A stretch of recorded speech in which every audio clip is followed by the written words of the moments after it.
¿Qué tal? ¿Cómo están, amigos? Buenas noches, bienvenidos como siempre al programa. ¿Cómo estás, Verónica? ¿Cómo estás? Bien, la noticia del día indudablemente ha sido esta decisión del Tribunal Constitucional que por mayoría ha declarado fundado el habeas corpus que presentó Sachi Fujimori en favor de su hermana Keiko Fujimori y que se va a traducir en que ella pues recupere la libertad, que deje de estar con prisión preventiva. Nuestro invitado para conversar sobre este primer asunto, por supuesto, es ni más ni menos que el presidente del Tribunal Constitucional, el señor Ernesto Blume. ¿Cómo está, doctor Blume? Buenas noches. Buenas noches, muy bien. Agradecido por la invitación. Doctor Blume, en la declaración que ha hecho usted hoy día, ha subrayado que la justicia, y particularmente la justicia constitucional, el Tribunal Constitucional en este caso, no se somete a ninguna presión política, partidaria, política creo que es lo que ha dicho. Esto es evidente, debería ser una verdad de perogrullo, pero el solo hecho de que usted lo enuncie hace pensar que ha recibido ese tipo de presiones, que siente la necesidad de aclarar esa circunstancia. ¿Han recibido entonces ustedes presión política? Bueno, yo creo que el país es testigo de que permanentemente, no solamente a los magistrados del Tribunal Constitucional, sino en general a todos los jueces, cuando un sector no está de acuerdo con lo que presumen van a resolver, arranca una campaña tratando de doblegar a la Administración de Justicia en general y en particular al Tribunal Constitucional, muchas veces. En mi caso, como yo siempre lo he dicho, a mí me han acusado de ser fujimorista, ahora fujimorista, luego antes humalista, vizcarrista, aprista, etcétera. Y bueno, yo lo tomo deportivamente porque son gajes del oficio. Yo soy un independiente, inclusive en lo particular, en la época del doctor Alberto Andrade, que yo era su asesor principal externo, yo fui cuestionado y amenazado por el fujimorismo. Hay un Vladivideo muy explícito en donde Montesinos dice: Blume es el cerebro de Andrade y a Blume hay que tocarle el pellejo. Si yo actuara por venganza, con odio, pues hubiese tenido una posición distinta. Pero yo creo que es importante que el país sea consciente que tiene un tribunal autónomo e independiente. Un tribunal plural, eso sí, porque hay diversas posiciones y a veces nos ponemos de acuerdo y a veces no, pero todos nos respetamos y cuando hay discrepancia, pues esto se consigna en un voto singular o si se concuerda con lo decidido, pero hay también discrepancias en la fundamentación, en un fundamento de voto. Lo importante es que el país esté seguro que tiene un tribunal autónomo e independiente. Y yo quería aprovechar la oportunidad que se me brinda para dejar aclarado lo siguiente, y esto que quede muy claro: el tribunal no ha absuelto, no ha dicho que la señora Keiko Fujimori es inocente, porque el tribunal no tiene la función de absolver o de condenar. El tribunal lo que hace es garantizar que en un proceso se respeten los derechos que tienen las personas, derechos que no tienen rostro y derechos que pertenecen a todos los peruanos. Y en consecuencia lo que hemos dicho es que del análisis que hemos realizado de este caso observamos que ha habido una afectación al derecho a la libertad personal. Ha sido un caso muy debatido, todos los magistrados han intervenido y al final hemos concordado por 4 votos contra 3 que haya afectación a la libertad personal. En los otros extremos de la ponencia, que se refiere a otros derechos invocados, ahí han habido 3 votos en un sentido, otros por improcedencia y otros por infundado, y no se ha logrado el consenso. Pero sí, concretamente en lo siguiente, cuando se dice fundada la demanda por afectación de la libertad personal, nula las resoluciones tanto del señor Concepción Carhuancho como de la Sala, como de la Corte Suprema, repóngase las cosas al estado anterior a la amenaza o violación, dispóngase la libertad de la señora Keiko y ofíciese a la autoridad competente para que implemente esta medida. La sentencia, con todos sus fundamentos, es una sentencia extensa que ha sido firmada solo por 3 magistrados, más el voto singular del magistrado Ramos, que concuerda con una parte de la sentencia y hace en ese sentido decisión más los votos singulares de los otros 3 magistrados, van a ser colgados en la página web del tribunal el día viernes de esta semana. Se va a notificar a las partes y se va a remitir el oficio a la autoridad competente. Algunos podrían decir entonces que eran esta información que se escuchaba desde hacía ya un par de semanas de que el señor Carlos Ramos estaba primero en contra de la libertad de Keiko Fujimori y de pronto nadie sabe por qué, se le atribuye a muchas cosas, decidió cambiar de decisión, porque ha sido básicamente él el que ha hecho que la balanza se incline hacia un lado. Bueno, yo no puedo, como usted comprenderá, revelar los secretos y lo tratado digamos, en el debate interno, porque hay un artículo del reglamento normativo que nos obliga a guardar reserva de lo tratado en el ejercicio de la función jurisdiccional, inclusive bajo causal de vacancia. Y yo por eso soy muy cuidadoso en eso, pero y yo pienso, hablando en términos generales, que el doctor Ramos siempre ha sido muy coherente en su posición. Eso sí le puedo comentar. No he observado lo que usted señala. Uno de los que La afectación a la que usted se refiere, a la que ahora ha concluido el Tribunal Constitucional, que se ha afectado la libertad personal de la señora Fujimori cuando se le dicta la prisión preventiva, imagino que tiene que ver con la calidad de las consideraciones sobre el riesgo procesal.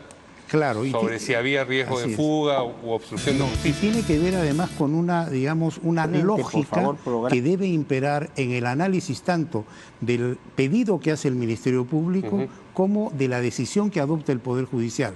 Porque cuando hablamos de afectación de la libertad personal, hablamos de una medida extrema que es la última aplicable. Nosotros decimos la última ratio. Antes el juez y el fiscal deben ver otro tipo de medidas que sin ser tan duras garanticen que se cumpla el objetivo de la justicia. Y en este sentido hemos invocado una serie de posiciones que están en documentos internacionales.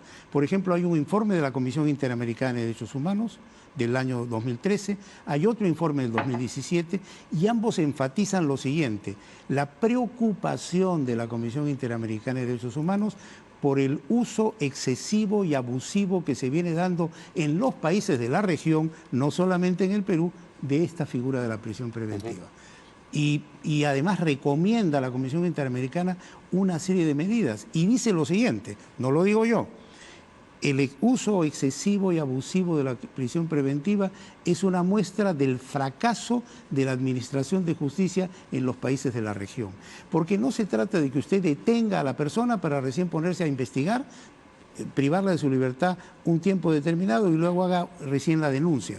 Se trata de que se investigue primero, se llegue a la convicción de que hay elementos sustentados y de graves para hacer la denuncia, y recién hacer la denuncia y ahí adoptar las medidas, pero no podemos tratar a la libertad como si fuera un bien en materia de un embargo preventivo. O sea, usted está diciendo que las detenciones o las prisiones preventivas deberían darse, si es que así fuera el caso, en las acusaciones del Ministerio Público al Poder Judicial y no durante las investigaciones preliminares. Podrían darse vía medida cautelar, pero como última ratio, como último recurso.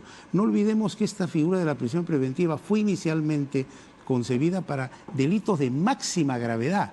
Por ejemplo, tráfico ilícito de drogas, o lavado de activos, terrorismo, etcétera. Como es el caso, digamos, ese es el sustento de la Fiscalía. Y le pregunto, porque, digamos, el trabajo, la base del Ministerio Público, del equipo especial, era, primero, enmarcar, ¿no es cierto?, cada uno de estos casos de corrupción relacionados a partidos políticos en lo que corresponde a organización criminal, que le daba facultades al Ministerio Público, por ejemplo, para esto, ¿no? Meter a las personas a la cárcel por estas causales, mientras duran las investigaciones, incluso en la etapa preliminar. Y entonces, por eso yo decía, de repente usted está diciendo que esto no es lo más importante o que no debería darse, de alguna manera yendo en contra al trabajo que están haciendo los fiscales. Yo creo que hay que analizar caso por caso. Creo además que el Ministerio Público puede solicitar lo que considere conveniente en aras de la defensa de la posición del Ministerio, que es la defensa de la sociedad y el ejercicio de la titularidad de la acción penal pública. En eso no hay cuestionamiento, pero el juez que se encarga de conocer el pedido de prisión preventiva y los jueces que conocen después deben ser conscientes que son jueces de garantía de derechos. no son jueces que tienen un carácter inquisitivo y persecutorio. Entonces, deben limitar el ejercicio de la prisión preventiva a aquellos casos estrictamente necesarios en donde no haya otra medida a adoptar que garantice los fines de la denuncia del Ministerio Público. Y lo que está pasando, y eso sí yo lo observo en el país y hablo a título personal, es que con la prisión preventiva, si es que no se solicita con el debido cuidado, se da la idea frente al imaginario popular, frente a la sociedad, como que estamos frente a una persona condenada. Y cuando ello no es así, es una persona investigada que luego será denunciada, luego procesada, luego condenada. Y la Constitución dice, toda persona es considerada inocente mientras no se pruebe judicialmente su responsabilidad. Y entonces uno se pregunta, ¿este derecho es solamente un derecho que tiene la persona o es a su vez una obligación que tienen todos respecto a ella de respetar su presunción de inocencia? Y el fiscal está en el imperativo de romper la presunción de inocencia, de derrotarla para estar habilitado a pedir una prisión preventiva previa demostración de que existen suficientes elementos contundentes que ameritan la situación excepcionalísima de la prisión preventiva. O sea, los jueces se han dejado presionar. Yo no quiero llegar a ese punto, yo respeto mucho al Poder Judicial y siempre lo he dicho, pero analizando caso por caso hay que determinar si se actuó en el marco de la Constitución o no. Por lo demás, yo quisiera apuntar lo siguiente. La clave de la lucha contra la corrupción es que sea una lucha constitucionalizada. Por eso siempre digo, tenemos que darnos un baño de constitucionalidad. No se trata simplemente de que yo denuncio, meto presa a la gente y doy la imagen de que soy muy eficiente. Y mientras tanto tomo todo el tiempo que quiera para después denunciar. Se trata de hacer las cosas bien para evitar estas situaciones a posteriori. Que un tribunal constitucional anule todo porque no se respetaron los parámetros. El debido proceso. Así es. Una de las posiciones que no alcanzó mayoría, suficiente mayoría en general, fue la de que se sancionara al juez Concepción Caraguayo. Eso quiere decir que en parte del tribunal había la percepción esta que usted transmite de que a veces hay jueces que persiguen. Sí, bueno, hay 3 votos que acompañan la posición de que se ponga en conocimiento de la OJMA y se recomiende al juez que ciña su accionar a los parámetros constitucionales y convencionales de prisión preventiva. Eso quiere decir que a juicio de esos 3 votos no se había ceñido. Así es. Y de otro lado, hay un artículo, que es el artículo 8 del Código Procesal Constitucional, que dice lo siguiente: si al concluir el proceso, ya sea habeas corpus o amparo, se ha identificado al responsable de la agresión, se tomarán las medidas respectivas. Entonces, esto tiene un sustento en el propio Código Procesal Constitucional. Y habrá que ver después si fruto de esta decisión se deriva esto en una investigación, porque no necesariamente en un proceso cuando se declara fundada debe disponerse la investigación. Eso para algunos se decanta, se desprende del propio hecho de haber declarado fundada la demanda en un extremo, y sobre todo cuando quien actuó fue un juez que por mandato constitucional y legal debía conocer a plenitud el derecho y sus obligaciones, porque ejerce un cargo público y el desconocimiento es inexcusable. Si nos permite, doctor, mientras estamos conversando, tenemos también en pantalla imágenes de lo que está sucediendo en las calles, porque usted habla de imparcialidad, pero hay algunos que no creen eso, ¿no es cierto? Y además se ha convocado a una marcha, y vemos que ahí ya hay algunos problemas. Lamentablemente se ha convocado una marcha contra lo que sería en los próximos días la liberación de Keiko Fujimori luego de este fallo del Tribunal Constitucional. No sé si nuestra compañera Marian Jauregui está en el lugar para que nos informe por lo menos en qué lugar se encuentran, para advertir también a los conductores, ya que ha sido un día bastante caótico del tránsito y de mucho tráfico.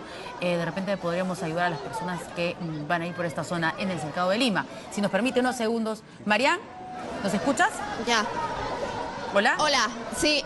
¿Dónde se encuentra la marcha? Noches. ¿Qué tal? Bueno, estamos ahora a unos pasos de la Plaza San Martín. Me van a disculpar, tengo el brazo, me ha caído una piedra en el brazo y la verdad es que estoy todavía recuperándome. No te preocupes, no te preocupes. ¿Pero estás bien? Estamos a unos pasos. ¿Estás bien? ¿Tienes que ser atendida de repente, María? Sí, solo... No, es solo dolorida, pero la policía les está cerrando el paso aquí en la avenida Piérola y es en este momento en que se han producido estos enfrentamientos, han estado lanzando piedras y algunas botellas con líquidos que en algunos casos han sido orines, que hemos podido ver que le han caído a algunos policías. Y siguen intentando empujar para poder pasar por la avenida Piérola. El recorrido que quieren hacer es llegar a Palacio de Justicia y luego al Tribunal Constitucional. Sin embargo, esta marcha no cuenta con permiso.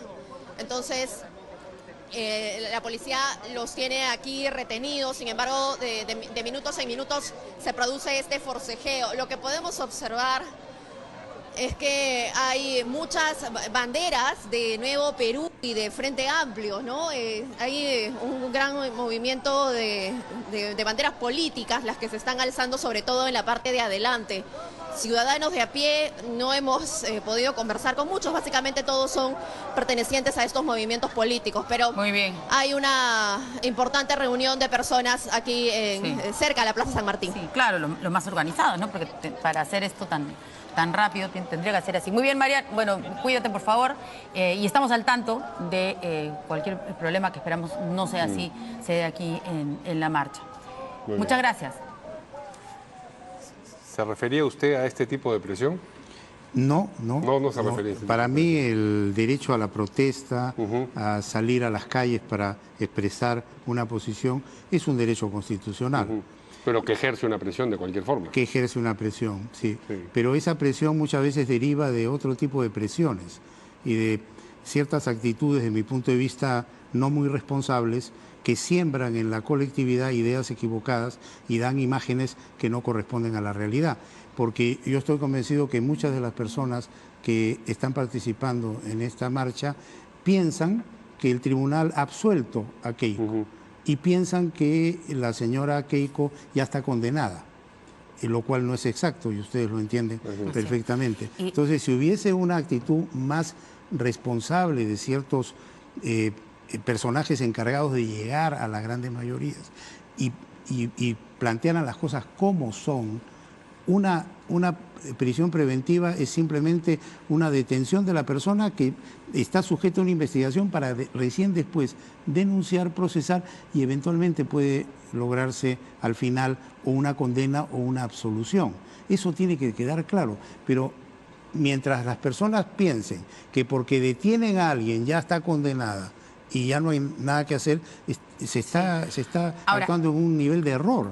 Los que sí entienden, digamos, qué significa la prisión preventiva y lo que significa el fallo del Tribunal Constitucional también dicen que ahora que Keiko Fujimori está fuera, va a poder ejercer con mayor contundencia esta obstrucción que era la que acusaba, ¿no es cierto?, los fiscales y que, a decir de los jueces en el Poder Judicial, pues efectivamente era un peligro y por eso debía estar ella en la cárcel. Bueno, esa es una posición muy respetable. Simplemente yo tengo que decir que nosotros no hemos dicho que no se investigue a la señora Keiko. A la señora Keiko se le sigue una investigación y debe cumplirse. Tampoco hemos dicho de que no se pueda... Políticamente no va a tener ella las herramientas. Tampoco hemos fuera. dicho que no se pueda volver a pedir la prisión preventiva, si es que el fiscal determina que hay unos nuevos elementos de convicción que lo lleven a esa conclusión. Simplemente hemos dicho que de lo analizado hasta ahora observamos que no se dan los suficientes elementos para esa decisión y específicamente hemos concordado que hay afectación a la libertad personal porque hemos visto que no se dan, vuelvo a repetir, los elementos que ameritan una medida de tal naturaleza. O sea que más adelante, digamos, cuando las declaraciones de Jorge Yoshiyama, sobrino, ¿no?, pudiera entrar, digamos, ya en evaluación por parte del Poder Judicial para un pedido más adelante de prisión preventiva, es como empezar de cero para ustedes y ustedes no estarían en contra si esto llegara finalmente al Tribunal Constitucional. Lo que ocurre es que lo actuado hasta acá ha sido revisado por el tribunal y hemos observado que se ha afectado la libertad personal. Las declaraciones del señor Yoshiyama se han producido después. El tribunal las ha pedido y las ha tenido a la vista, pero no las ha considerado por ser una prueba posterior. Bueno. Si el expediente vuelve a primera instancia y el fiscal demuestra que con nuevos elementos de convicción hay una situación que amerita un pedido de tal naturaleza, lo puede formular y el juez tendrá que resolver. Pero simplemente la situación es invocar a que estos pedidos y estas decisiones se hagan en el marco de la Constitución y siguiendo lo que el Tribunal Constitucional ha establecido ya en varias sentencias anteriores. Y además la Corte Interamericana y la Comisión Interamericana de Derechos Humanos. ¿Por qué, si tenían claro que era un elemento que apareció posteriormente, pidieron la declaración del señor Jorge Yoshiyama para tenerla a la vista, si no la iban a incorporar, digamos, al razonamiento? Por la amplitud con que actúa el Tribunal Constitucional. No olvidemos que en este caso el procurador que defiende al Poder Judicial solicitó que se tuviera a la vista estas manifestaciones o estas declaraciones. Pero tener a la vista se entiende como, digamos, una premisa para incorporar eso al razonamiento, y ¿no? También uno de los magistrados consideró que era conveniente solicitarla y eso se cumplió. Yo como ponente accedí, me pareció que era una demostración de una mayor amplitud. Hemos leído esas manifestaciones y consideramos que no corresponde incorporarlas porque lo que hemos analizado es ya una etapa superada, que es cómo el proceso se desarrolló desde primera instancia, segunda instancia hasta la Corte Suprema. Lo otro es posterior. Sí. Y no hemos entrado a tallar en ese tema. ¿Irá a la reelección en el Tribunal Constitucional? Yo en lo particular no iré a la reelección. Yo cumplo este mes de diciembre 2 años de presidente del Tribunal Constitucional. Me he sentido muy honrado de haber sido electo y haber ejercido esta representación. Me ha tocado un periodo difícil con una serie de coyunturas muy complicadas que las he tratado de sortear en la mejor forma posible, pero yo como demócrata creo en la alternancia. Yo creo que debe haber un cambio. En lo particular yo tengo ya una opción que la puedo decir abiertamente, es por el doctor Ferrero, que es el único magistrado que tiene mandato vigente, pero también entiendo que todos los magistrados, en tanto no seamos cambiados, mantenemos todos nuestros derechos expeditos y podría otro magistrado postular y bueno, ya veremos el 2, pero en lo particular yo creo que ya para mí esta etapa terminó. Suficiente. Y la demanda competencial también ya se ha dado una fecha para... 4 de diciembre, ¿no? Sí, le agradezco mucho la pregunta. Efectivamente, como el Poder Ejecutivo contestó antes de los 30 días, inmediatamente hemos tenido por contestada la demanda y hemos señalado para que haya vista de la causa. Nosotros tenemos este viernes en Arequipa vista de la causa y normalmente los procesos de garantía como son los procesos de inconstitucionalidad y competenciales se ven en Arequipa, pero ya no hay tiempo de incorporar esta causa el 29. Entonces hemos habilitado un día especial que es el miércoles 4 de la próxima semana para ver esta causa en Lima, por excepción en Lima, y poder resolver lo antes posible, porque estamos en una coyuntura en que tenemos una elección ad portas, etcétera. ¿Y este adelanto? Entre que ven la causa y resuelven, ¿cuánto tiempo media más o menos? ¿Se ha adelantado esto? Mire, normalmente entre que se ve y se resuelve son 30 días hábiles, pero el tribunal puede resolver muy rápidamente. Y en lo particular yo creería que cuanto más rápido resuelve el tribunal, mejor, para dejar aclaradas todas las dudas y que la cosa ya continúe sin esa situación. O sea, tienen ganas de seguir teniendo problemas ahí en el tribunal. Mire, digo, porque con lo que dice pareciera esto que va a haber una respuesta a favor del Congreso, en contra del Congreso, a favor del señor Vizcarra, en contra del señor Vizcarra, antes del 26 de enero.